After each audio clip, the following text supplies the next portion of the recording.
Okay, so we are walking into the Evergreen Aviation Flight Museum.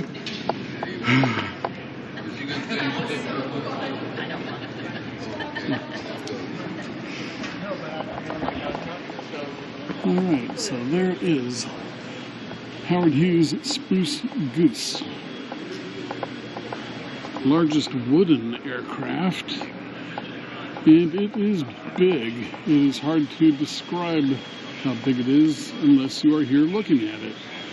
The wings, each wing looks about the length of the fuselage, so they have very big wings, and it has 8 huge piston engines on each side. There you see the gearing rods that actuate the flaps. I mean, this thing is huge.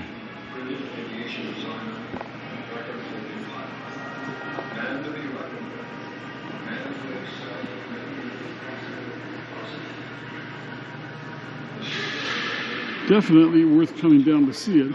So here is the XF-11 Hughes aircraft, but the one that got him almost killed, I think, was called the H1.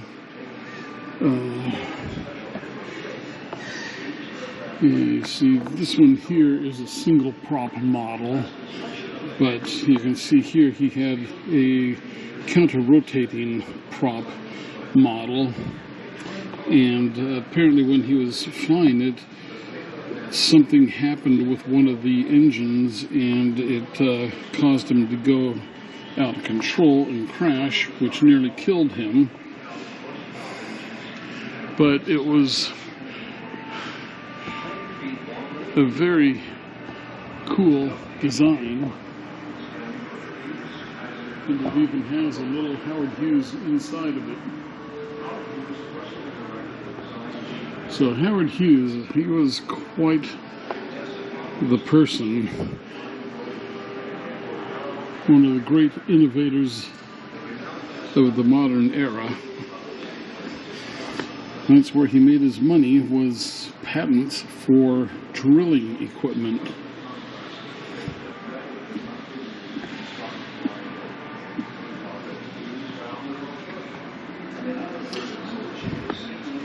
There's a neat looking old ride.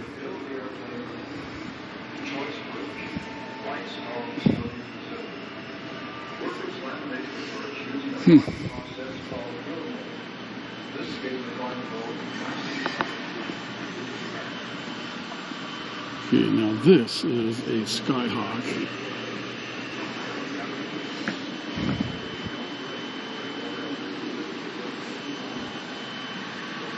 And over there is a Catalina PBY. That's one of the prettiest planes in flight. So let us start heading up towards the flight deck here for my tour. So there's another small model of the, I think they called it the Hercules, didn't they?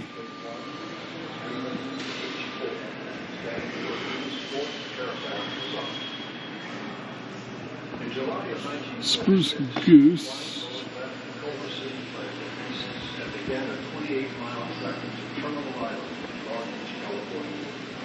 Yeah, so I have to get up here for my tour. You know, somebody who is going to be very jealous.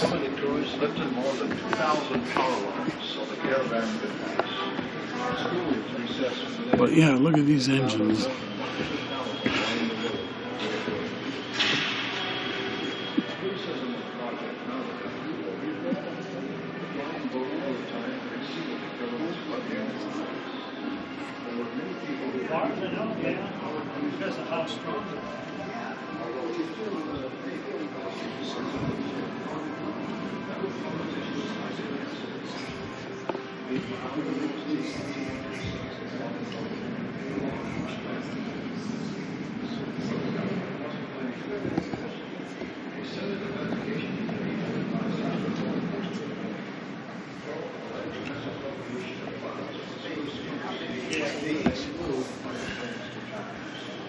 With his OCD, all the entries upstairs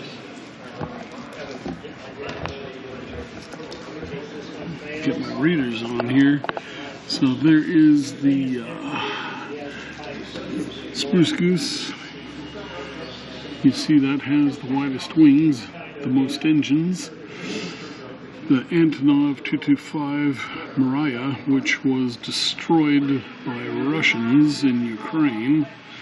Airbus A380, which is yellow.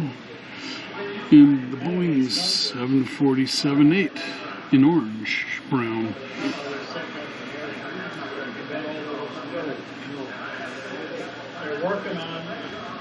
So the AN Antonov was still the longest. And the Airbus,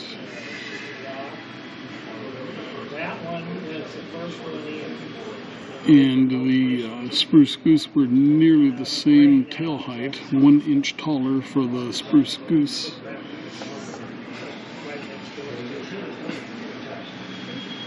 Interesting. I think the P-80 was another Skunk Works, and there's one more. I'm not sure which one it is. Did they do two Skunk Works? I think they did, yeah. There you go. H for Hercules. Okay, any other questions? Thank you. Oh, you're welcome. Well, we'll head on, do some Vietnam War stuff.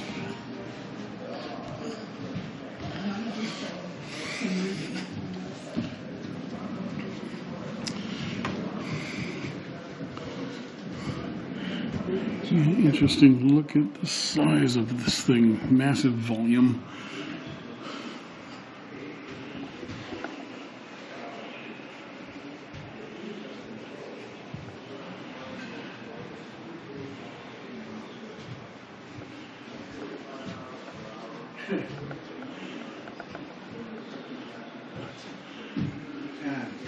It's a natural historic landmark, but it moves around. Come look at this. I don't know if this is a section.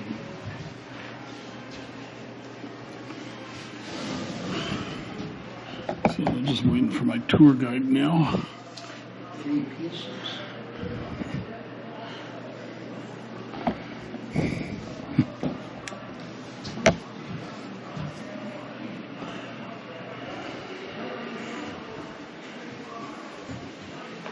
But I guess they finished it out to a bare bones state with necessary flight control equipment.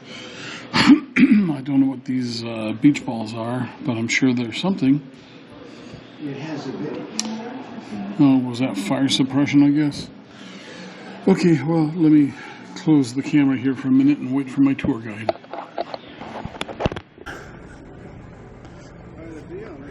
Oh, yeah, it could be here all day.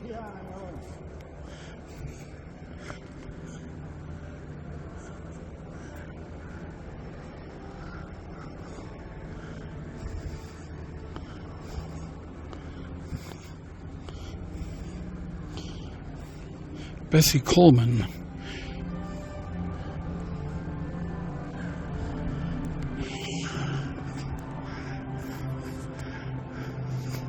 So here is an old prop, and you can see that it is made from laminated lumber. Laminated lumber is more stable and stronger.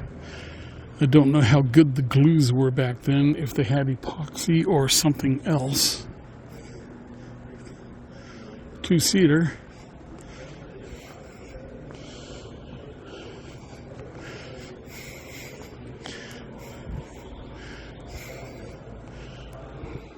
Not seeing a name for this one. Yeah, just as I thought, a Sopwith Camel. And I believe this is not a radial engine, it's a rotary engine where the cylinders spin with the prop. So they could only spin so fast Then it had the twin machine guns there, and it had a cam that would keep the machine guns from shooting out the propeller. It would shoot timed so the propeller was not in front of the barrels. Laron 9J, 9-cylinder rotary engine, made in France, 110 horsepower, 911 cubic inches.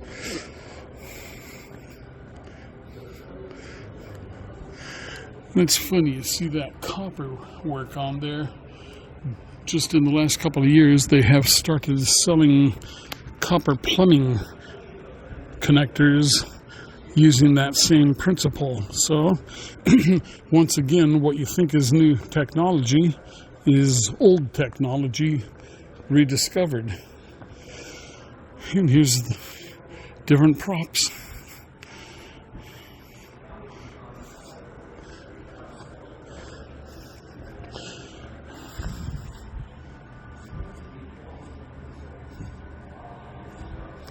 Okay, a pusher propeller, puller propellers, and then also based on the angle of attack too.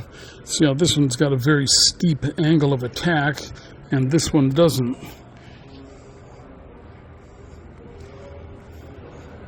And then you had variable pitch with that hub on this one here. Bottom propeller, this is a ground adjustable Hamilton standard.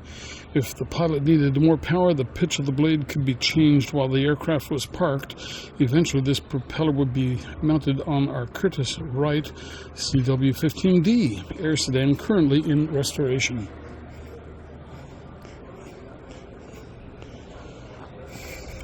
Shiloh Boat Manufacturing. Interesting. Curtiss OX5 engine. Liquid cooled. But you see the intake and exhaust valves are on the outside. So it would need to be oiled manually, I presume. And then look at the fabric spark plug wires. Do not touch that. Cooling system. Carburetor. Probably had to remain level in flight, no inverted flight, or you would starve for fuel. And here is D3 headless pusher, Curtiss Wright Brothers. Oh, just a single prop design. Interesting. I thought, oh wait, there's the Kitty Hawk up above.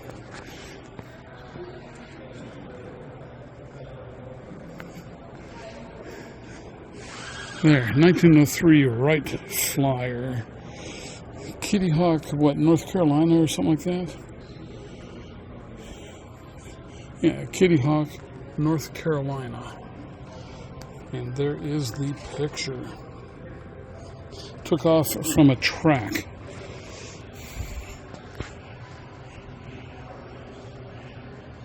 And they flew it by warping the wings.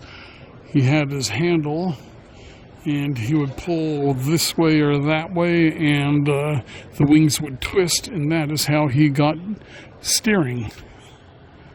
Kind of like a bird.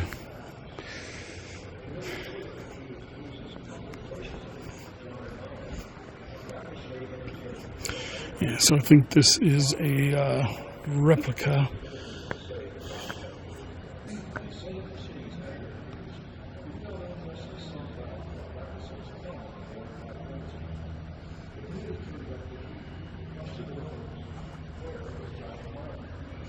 Yeah, very cool.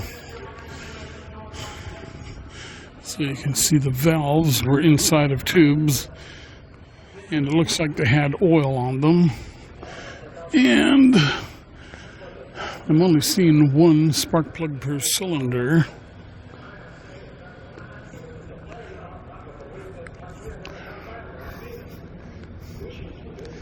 Might have been 2 plugs per cylinder, not sure. Can't tell. Right, 760 Whirlwind. There's Amelia Earhart. Lost flying a Lockheed Electra, I believe it was.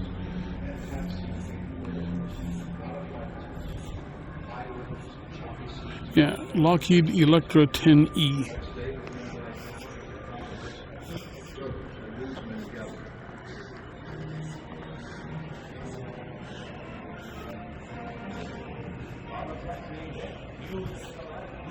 And what do we got here? D-17A Stagger Wing.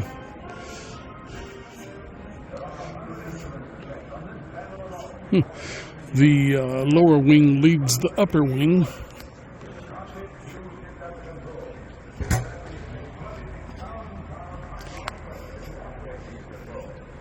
So just in case I lost that footage from before, this is Howard Hughes XF-11. Now this isn't actually the XF-11, this is a single prop. And this is the actual XF-11. It had the counter-rotating props. And I believe what happened was he lost oiling in one of the engines, which stopped working properly, causing him to go into a spin and crashing that nearly killed him. But very cool plane, very fast for its time, and it was intended to be a photo reconnaissance aircraft.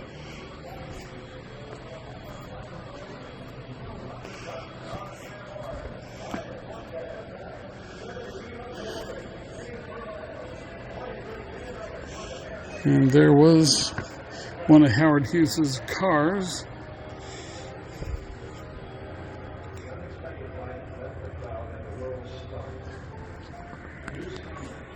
Curtis Fledgling, another biplane. On this one, the wing above leads the lower wing, and on the blue one you can see the lower wing leads the upper wing.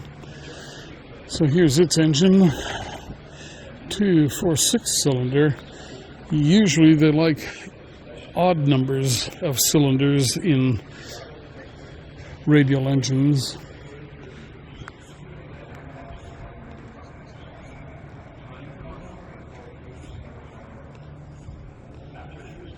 Yeah, see, here it is. Although being economical, the Challenger did not run smoothly and was frequently replaced by aircraft owners because of a vibration problem. So there's something about even number engines that doesn't work in radial design, but it does work with an odd number, 7 cylinders or 5 cylinders. So there's just a little experimental.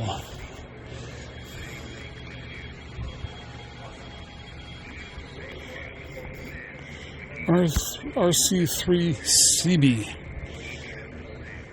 Oh, yeah, it was used in James Bond, Man with the Golden Gun. Cool. So here is an opposing 6 Franklin engine. Franklin, that's the company that made the engine for Tucker. So this could very well be the same engine that went into a Tucker automobile. 2 cylinders per, or 2 spark plugs per cylinder. Air-cooled engine. And you see the fan. That is a heavy, heavy fan. Steel construction on it.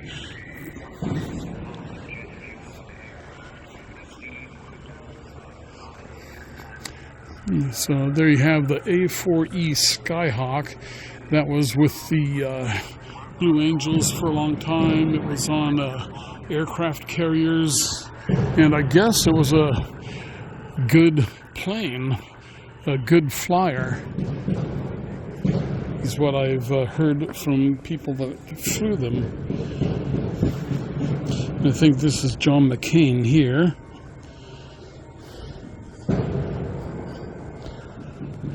John McCain had an accident where I think it was a missile launched from his plane or something happened and caused a fire on an aircraft carrier. Here's one of the old original helicopters. Saw that in the TV show MASH a lot. See the two stretchers on the sides. Let me zoom in a little bit for you.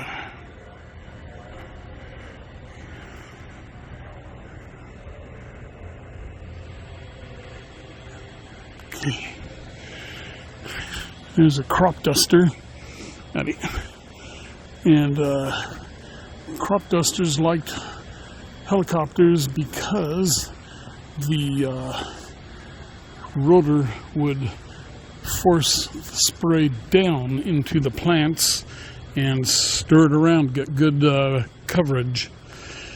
So here is a favorite, PBY Catalina.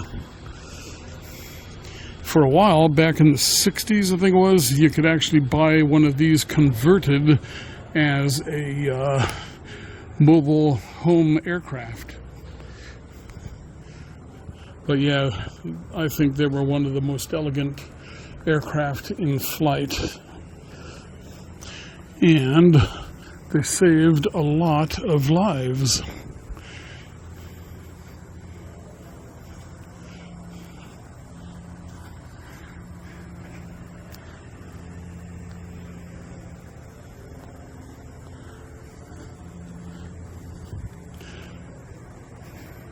And that's another thing too, is that the Catalina had big, long wings, and there you see the spars supporting them, and then the pontoon on the end of the wing is up in flight position. Bubble windows there. There would be a gunner in each of those windows. Little experimental helicopter.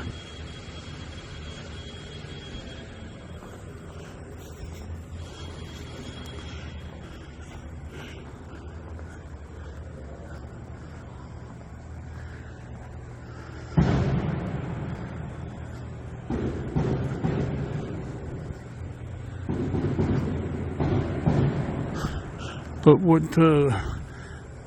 pilots would do on long patrol, I understand, is they could shut down one engine and fly and extend their mission times.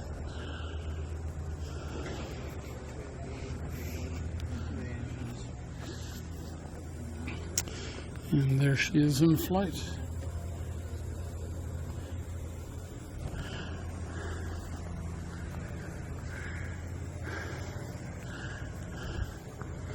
And there's the straight-on look. So if we back up, might be able to get an idea of the size.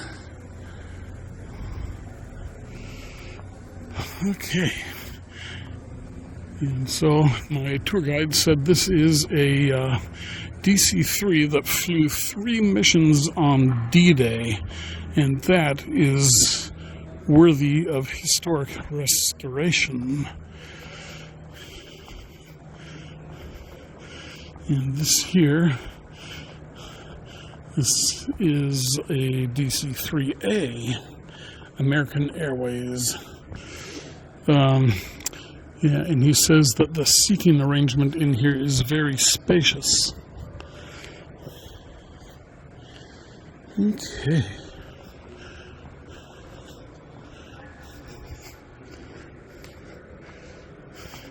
So A-26C Invader. This was a bomber and a gunship, and it was fast. 2 R-2800 engines, 355 miles an hour.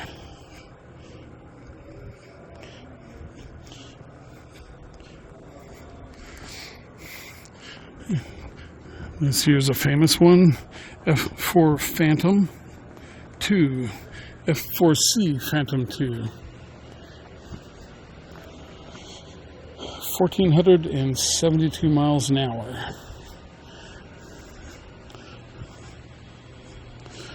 AGM-78 missile.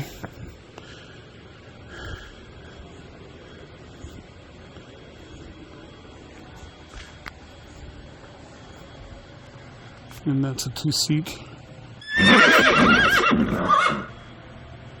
Alright, we're still running good.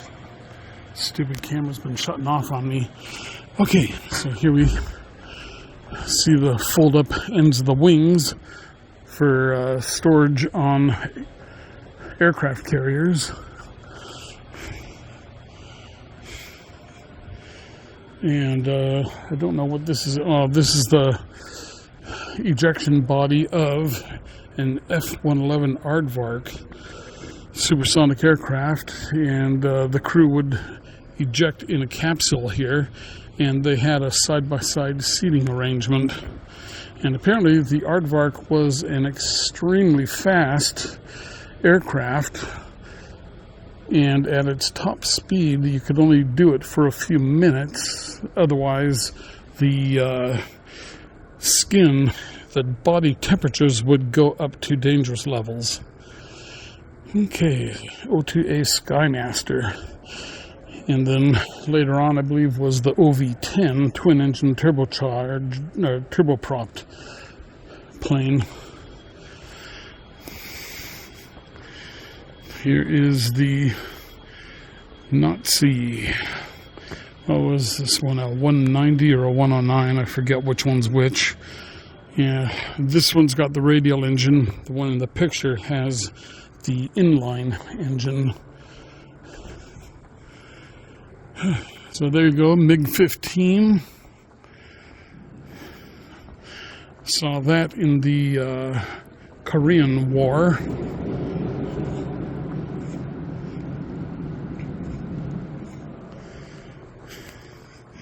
And here is the Marines.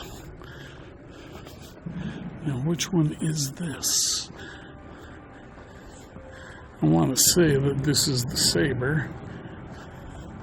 FJ3 Fury. It looks like a Sabre. And you can see it's got 4 nice big guns on the front, and inside of there is the fan of the jet engine. So that would be a racing aircraft. And this here, PT-17 Cadet. Nice looking aircraft.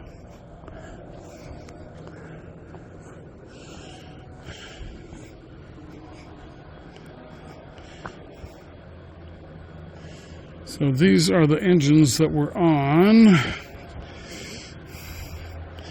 the outer boom of a B-36. And also probably similar to a B-47 and maybe a B-52. But I'm sure that a B-52 would be a much larger engine. Alright, so we get to go up here, an F-84F Thunderstreak. 695 miles an hour.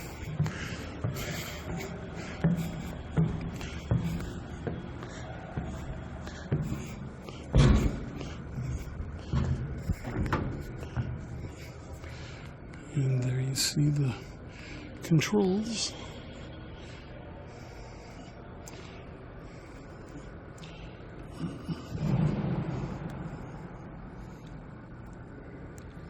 Sweet.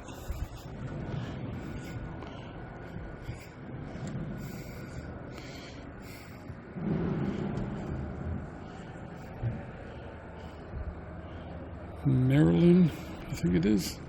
Can't quite make out that text. All right.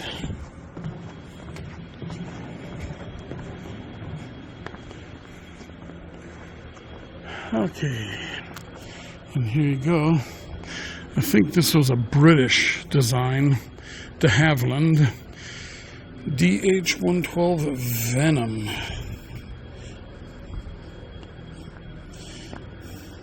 And I think there was either a newer or older version called the Voodoo or something.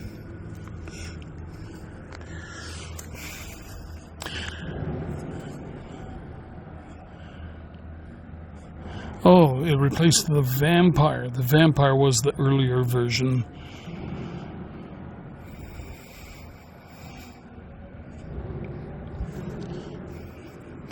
Yep, and de Havilland was responsible for some leading innovations in aviation. The de Havilland Comet, that was the first operational passenger jet, but it met with failure because there was some kind of a problem in the design, and 1, 2, 3 of them crashed, and then it was pulled out of service, and I don't think it ever went back into passenger service, but it did become a reconnaissance aircraft for the British, is what I recall. So here you see the odd-numbered radial engines, much more smooth running. The Wright Cyclone, that was a big popular engine. And here is the Twin Cyclone, and that was a workhorse during World War II. And I believe this was also a workhorse. 9-cylinder air-cooled supercharged. B-17. I would think they'd have bigger engines in the B-17s. 14-cylinder.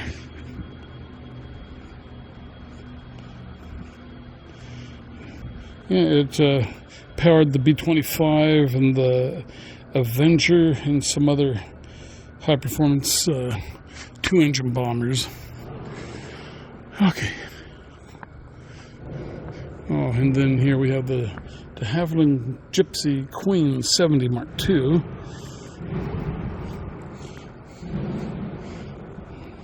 Looks like an upside-down 6-cylinder. Here is Rolls-Royce. Now there is the engine of the Mustang and the Spitfire and others. And that is part of how we won World War II.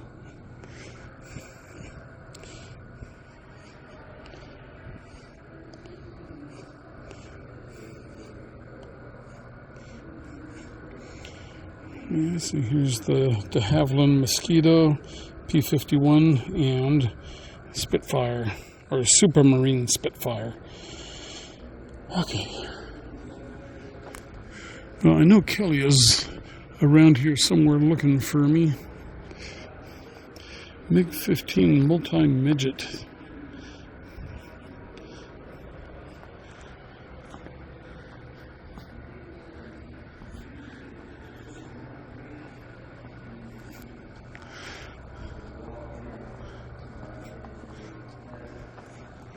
Now, what was this one here? HA-200 SETA. Yeah, we saw this earlier. And this wasn't really a good... It was a popular design item back in the 50s, but having this weight at the end of the wing wasn't a good idea for being able to roll right or roll left because it added weight. And here is the Sabre.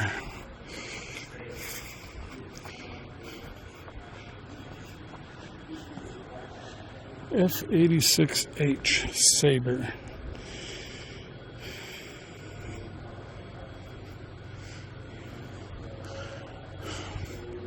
And there's the guns.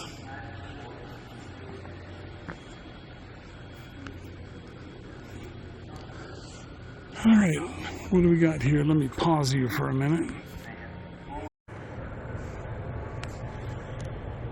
Okay, so this here is a Navy something or another, I'm not quite sure yet.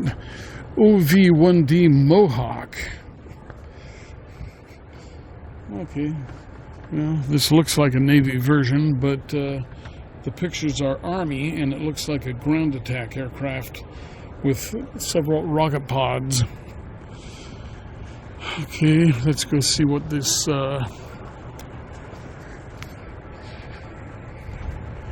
Russian thing here is. Vega mission.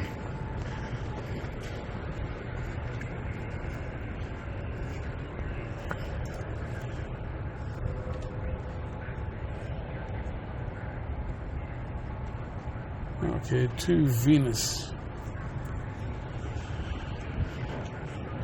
And Venus is a hard one because the temperature is so high that all the electronic connections melt. Looks like a mushroom.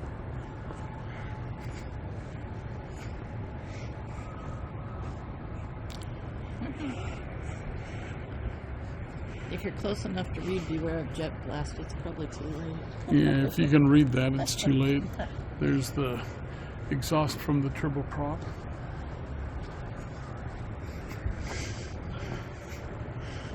So here we have an F-15. Look at that beautiful bird. F-15 Eagle, that is.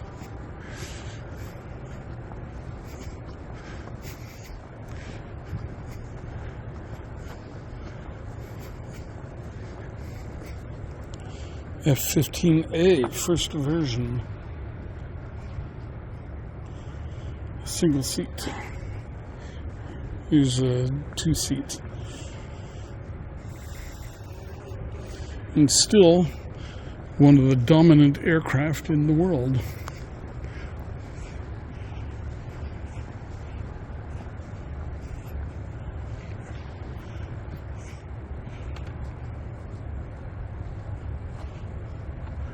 And there's the nose-on view.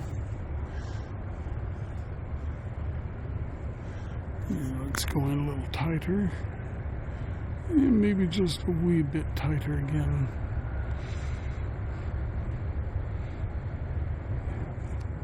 Okay. And over there, what is that one?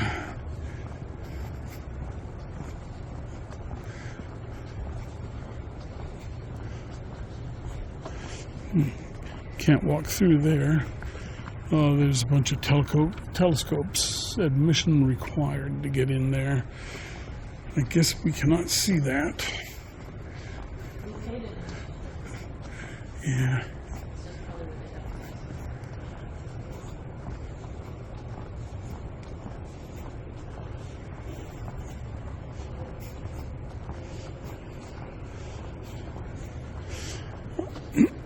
Oh, okay, that's a MiG. MiG, what is it, 26 or 25? Oh, MiG-23 Flogger, swing wing.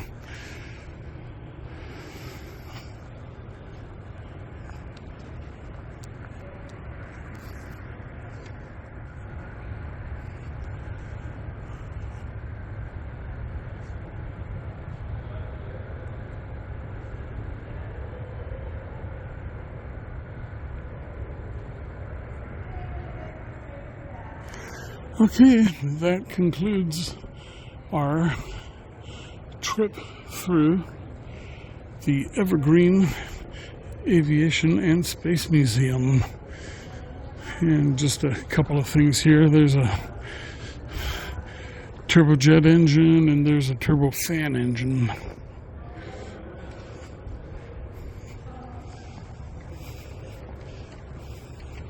Oh, turbofan jet. 707s, KC-135.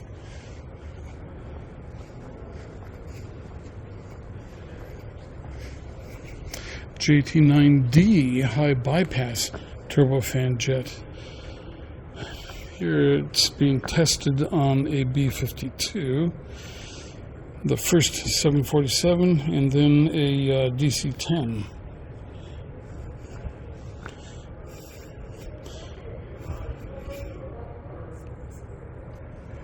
Okay, so that is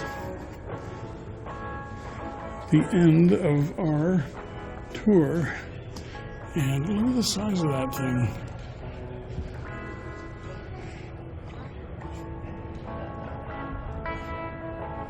All right. And up there is a Global Hawk.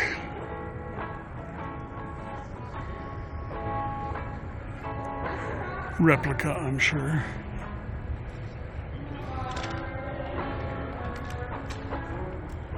Okay.